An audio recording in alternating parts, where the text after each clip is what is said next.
unfortunate for anybody to lose a job. But for Chris Grier, he probably thought to himself, hey, this is our guy. Is it really?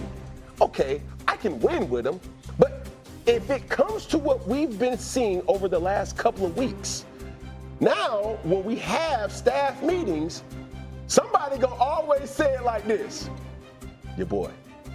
Whoever your boy is, you have to win with it and lose with it as well. Well, I think the first thing, this is just the start of changes for the Miami Dolphins. However Stephen Ross chooses to let people go or fire people or agree to part ways, I believe this is just the beginning. And Chris Grier is someone I've had many conversations with about the methodology in building a team, about the way he tries to construct a roster. And on top of that, is actually just a genuinely good man. Mm-hmm. But this is a success business, right? This is a production-based business. And this team wasn't producing. And whether or not it's Mike McDaniel, whether or not it's Tua Tagovailoa, all of those things are your choices. To extend Mike McDaniel was your choice. To extend Tua Tagovailoa was your choice. And so to start at the top and begin to search for the next general manager that can lead this team into the offseason is what Stephen Ross chose to do. And you better bet that that next general manager is going to make a different decision about the head coach. And after the head coach, you're going to make a decision about the quarterback. This is a process. And if you're Stephen Ross, your decision has to be, how much do I want to change about this team right away? Do I want to go into next week without a general manager and without a head coach? Or do I want to go into the next week with a head coach that can see if he can at least right the ship from a leadership position in our locker room so we can at least evaluate our players throughout the rest of the season? Adam Schefter's all over this right now. Dolphins senior personnel executive Champ Kelly will lead the Dolphins' decisions leading up to and past Tuesday's NFL trade deadline per sources. Kelly is their new interim GM. They're going to go into Tuesday's trade deadline with Kelly making key decisions among key trade candidates Jalen Phillips, Bradley Chubb, and Matthew Judon. Here's the sad part. The man has been the general manager since 2016. Mm-hmm. They've been to the playoffs 3 times. They've lost all 3 playoff games. He's been with the organization since 2000. Started out as a scout and worked his way up. Got to give that man respect for that. But here we are, 25 years later, from him starting out as a scout at the Miami Dolphins. And this team is nosediving, and he the first to go. It just leaves a bad taste in my mouth. That's all I'm trying to say. It just does. I don't like it. Again, this is a success-oriented business. You can't fault the decision on the part of Stephen Ross, okay? If you Stephen Ross and you insisted that they draft Tua instead of Justin Herbert, guess what? You need to get from that microphone and own some culpability as well. Yeah. All right? But I just find it hard to stomach that watching these dudes, that we sit up here and we look at Mike McDaniel still having the job as a head coach. I just find it hard to stomach. Breaking news. You look at them and you just say, you know, the sun's going to shine tomorrow. I mean, I know he played bad. I know he looked bad. I mean, it's really unfortunate.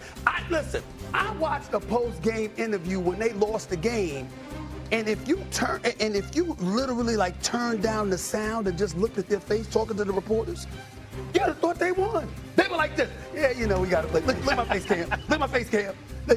Yeah, we got to play better. Right. Yeah, I know we struggle, but it'll be all right. Like this. Not like this. Like, yeah, we got to get together. I'm like, what? This is who they are. You got to have a different kind of coach down there. You got to have a Brian Flores kind of coach down there. Somebody that's going to get your ass and be in your face. That's right, they had him. That's why I brought it up. The point is, you got to have something like that. Mike McDaniels, to me, is not that guy in Miami. When things are going well, and it simply comes down to play calling, machinations, doing things schematically, sure, I got it. I ain't questioning none of that about him. But when you got to peel a little something extra from cats to maximize their potential, he ain't the guy that's going to do it for you. I think the Dolphins are done. They're lost. They're on a fast track to nowhere. and I think a change has to happen. I want to get Cam and RC in here in just a minute, but McDaniel spoke to the media this morning. I want you to take a listen to what he had to say. I know we always choose the day after losses to ask about your conversations with Steve Ross, but I wanted to ask, have they deviated at all from the normal this game and the next talk with this one? And has his tone over time changed with the mounting losses? No. He answered the question. And that's that, Cam Newton. He answered the question. Can we pose this idea? What if Tua Tagovailoa really wasn't Mike McDaniel's guy? No, we can't.